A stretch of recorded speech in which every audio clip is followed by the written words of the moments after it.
7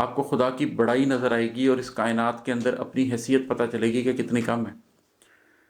تو ایک نگاہ ستاروں پہ ڈال آخر شب، پھر اپنے قلب میں ضم پوری کائنات کو دیکھ۔ جب آپ یہ ستاروں پہ نگاہ ڈال لیں اور باہر کی پوری کائنات آپ کو نظر آنے لگ جائے، آپ آفاق کو سمجھنے لگ جائیں، پھر انفس کو بھی سمجھیے، پھر اس کے بعد اپنے قلب کے اندر نگاہ ڈالیے، آپ کو پھر وہاں بھی ایک پوری کائنات نظر آئے گی، کیونکہ اللہ نہ زمینوں میں سماتا نہ آسمانوں میں، اللہ قلب مومن میں سما جاتا ہے۔ قلب مومن تو بہت وسیع ہے، قلب مومن کے اندر تو ستاروں کے سفر بھی پاؤں کو دہلیز لگتے ہیں۔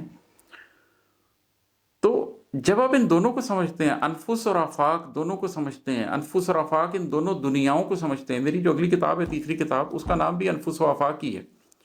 تو جب آپ انفس اور آفاق کو سمجھنے لگتے ہیں، جب آپ ستاروں پر آخر شب نگاہ ڈالتے ہیں اور خدا کی عظمت کو سمجھتے ہیں، اور پھر آپ اپنے قلب کے اندر جھانکتے ہیں اور وہاں بھی خدا کو ڈھونڈنے کی کوشش کرتے ہیں، اور اندر اور باہر دونوں جگہوں پر آپ کو خدا نظر آتا ہے۔ قرآن یہ کہتا ہے نا کہ عنقریب ہم تمہیں نشانیاں دکھائیں گے، آفاق میں بھی اور خود تمہاری اپنی ذات میں بھی۔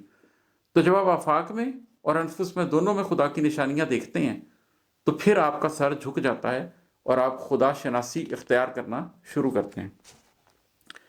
جہان فانی سے پالے حیات نو کی نوید، جہان فانی سے پالے حیات نو کی نوید، تغیرات میں پھیلے ہوئے ثبات کو دیکھ۔ یہ جو جہان فانی ہے نا، یہ جس میں ہم نے مٹی ہو جانا ہے، اس سے ہمیں حیات نو کی نوید ملتی ہے۔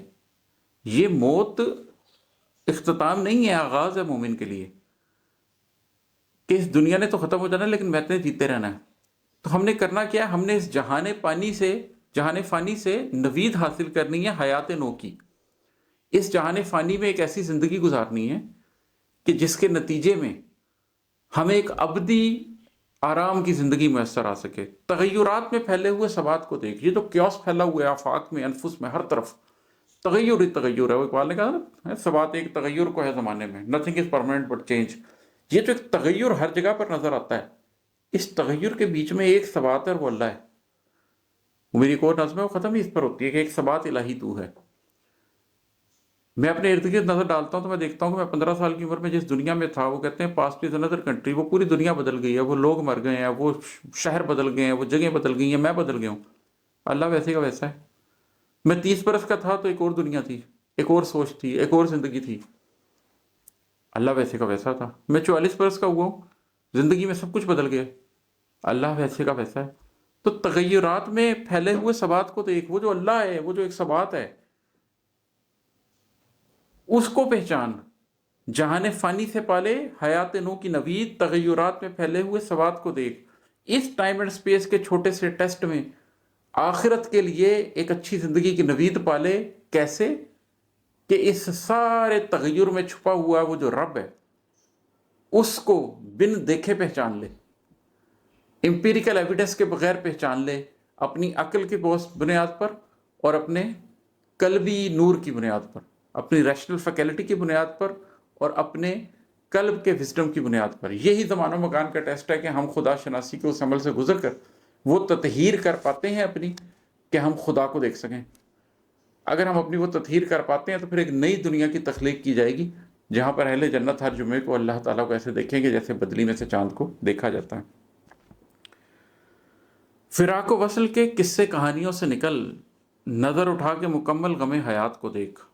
یہ بھی وہی معنی میں شعر ہے جو میں پیچھے ڈسکس کر کے ہٹا ہوں کہ یہ کیا ہے فراق و وصل، یہ مل گیا، یہ چھٹ گیا، یہ حاصل ہو گیا، یہ قصے کہانیاں ہیں۔ نظر اٹھا کے مکمل غم حیات کو دیکھ۔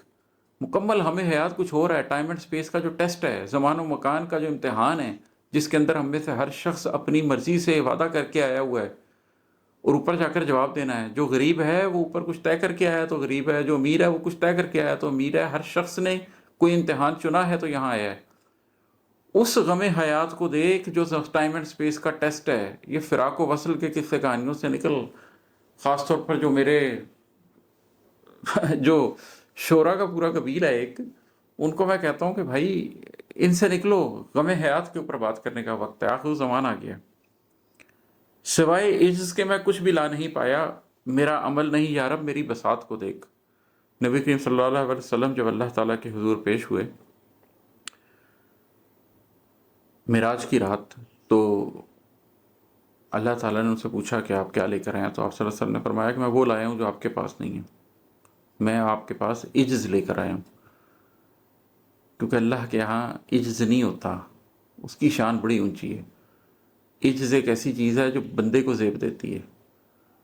تو اللہ کے پاس اگر جانا ہے تو عجز لے کر جانا ہے، تو سوائے اس کے میں کچھ بھی لا نہیں پایا، میرا عمل نہیں یا رب میری بساط کو دیکھ، کہ میرے پاس ہے ہی کچھ نہیں، اس کے علاوہ آپ میرا عمل نہ دیکھیں، آپ میری عاجزی دیکھیں کہ میں اتنے ہی عمل کے قابل تھا، میری کیپیسٹی کم تھی، آپ کی شان کے برابر عمل میں لا نہیں سکتا، میرے بس میں نہیں ہے کہ میں وہ عمل لے کر آؤں جو آپ کی شان کے مطابق ہو، بس میری بساط کو دیکھ اور مجھ پہ رحمت فرما دے۔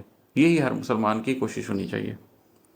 میں اپنے اشک سیاہی بنا کے لایا ہوں، قلم تیرا ہے خدایا میری دوات کو دیکھ، کہ لکھنا تو اللہ نے ہے، اس دنیا میں بھی میری تقدیر اللہ نے لکھنی ہے، آخرت میں بھی میری تقدیر اللہ نے لکھنی ہے، لیکن اشکوں کی ایک سیاہی لے کر ہم اللہ کے حضور پیش ہو سکتے ہیں، روتے ہوئے اللہ کے حضور رات کو پیش ہو سکتے ہیں کہ اللہ یہ اشک ہیں، میرے ان اشکوں کو سیاہی کے طور پہ قبول فرما لے اور اپنے قلم سے میرے لیے معافی لکھ دے، میرے لیے عفو و درگزر لکھ دے۔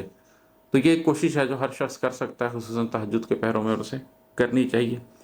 اور یہ آخری شعر ہے، مقطع ہے کہ تو اپنے دل کی گواہی سے منحرف ہے عماد، تو اپنے دل کی گواہی سے منحرف ہے عماد، اب آنکھ کھول کے اپنے مشاہدات کو دیکھ۔ اچھا اب یہ کیا بات ہے، آنکھ کھول کے اپنے مشاہدات کو دیکھ، اس کا مطلب ہے آنکھ بند تھی اور کچھ مشاہدات ہو رہے تھے، تو وہ کون کر رہا تھا؟ وہ دل کر رہا تھا۔ تو اپنے دل کی گواہی سے منحرف ہے عماد، یہاں دل کے مقام پر جو ایک عضو روحانی پایا جاتا ہے جس کو قلب کہتے ہیں، اس قلب نے کچھ مشاہدات کی ہیں، اب ان سے کیا منحرف ہونا؟ قلب مشاہدات کر رہا ہے اور تم شعوری طور پہ کہہ رہے ہو نہیں میں نے نہیں دیکھا، میں نے نہیں دیکھا، میں نہیں سمجھ رہا، میں نہیں سمجھ رہا۔ ہم لوگ کرتے ہیں یہ، ہمارا دل ہمیں بتا رہا ہوتا ہے، ہمارا قلب ہمیں بتا رہا ہوتا ہے نیکی کیا ہے، بدی کیا ہے، صحیح کیا ہے، غلط کیا ہے، اللہ کا قرب کیا ہے، اللہ سے دوری کیا ہے، حضوری کیا ہے، اور رسی چھڑا کے بھاگنا کیا ہے۔ اس سارے کے اندر دل ایک گواہی دے رہا ہوتا ہے، قلب ایک گواہی دے رہا ہوتا ہے۔ تو میں اپنے آپ سے کہہ رہا ہوں کہ تو اپنے دل کی گواہی سے منحرف ہے عماد، دل نے جو مشاہدات کیے ہیں ان سے منحرف ہے۔ اب آنکھ کھول کے اپنے مشاہدات کو دیکھ، اپنی یہ ظاہر کی آنکھ کھول اور اپنے باطن کے مشاہدات کو دیکھ، دیکھ تیرا قلب کیا دیکھ رہا ہے، بند کر یہ باہر کی نظر، یہ جو دجل کے نظام کی نظر ہے، دجال کی ایک آنکھ ہے، لوگ سمجھتے ہیں اس کے ماتھے پر ایک آنکھ ہوگی، ارے نہیں بھائی، پوری حدیث کیا ہے؟ پوری حدیث یہ ہے کہ دجال کی ایک آنکھ ہے اور تمہارے رب کی 2 آنکھیں ہیں۔ تو کیا رب کی 2 فزیکل آنکھیں ہیں جو دجال کی ایک فزیکل آنکھ ہوگی؟ نہیں، رب کی 2 آنکھوں کا معنی یہ ہے کہ اللہ ظاہر کی نظر بھی رکھتا ہے اور باطن کی نظر بھی رکھتا ہے، اللہ ظاہر کو بھی جانتا ہے، اللہ باطن کو بھی جانتا ہے، لیکن یہ جو دجال ہے اور اس کا پورا نظام ہے، نظام دجل، یہ صرف ظاہر کو جانتا ہے، یہ صرف مادہ کو جانتا ہے، یہ صرف امپیریکل ایویڈنس کو مانتا ہے، یہ صرف دنیاوی ترقی کو مانتا ہے، اس کی باطن بند ہے، یہ یہاں سے تو سوچ سکتا ہے، یہاں سے سوچ ہی نہیں سکتا، اس کا یہ رستہ ہی بند ہے۔ تو اپنی آنکھیں کھول، اپنے ظاہر کو کھول اور اپنے باطن کے مشاہدات کو اپنے ظاہر کی آنکھ سے دیکھ، تاکہ تیرا ظاہر بھی وہ جان سکے جو تیرا باطن جانتا ہے اور تو ایک ہو جائے۔ تو اپنے دل کی گواہی سے منحرف ہے عماد، اب آنکھ کھول کے اپنے مشاہدات کو دیکھ۔